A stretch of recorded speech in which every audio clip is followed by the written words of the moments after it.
Assalamu alaikum. I Umaima Zimal from NISA Institute of Science and Arts. I'm here to explain you about the space kit. We collected material in which different parts have different functions. I used 2 water bottles covered with a foil to use like oxygen container. On the back of the space suit is a backpack. The backpack holds oxygen so astronauts can breathe.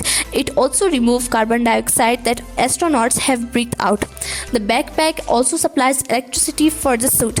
Now the flexible part of the suit are made from several layers. The layers perform different functions from keeping oxygen within the space suit to protecting from space dust impact. Space suit is approximately 280 pound system is a collecting of 9 planets and their moon in orbit around the sun together with smaller bodies in the form of asteroids, meteoroids and comets. Now let me tell you about the helmet.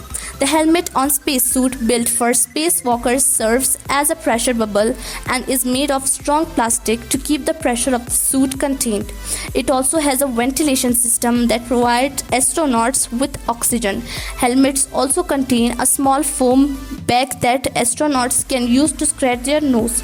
Without a spacesuit and helmet, an astronaut would quickly die space. Spacesuits are specially used for providing air for breathing. A spacesuit allows an astronaut to survive and work in the space. Thank you.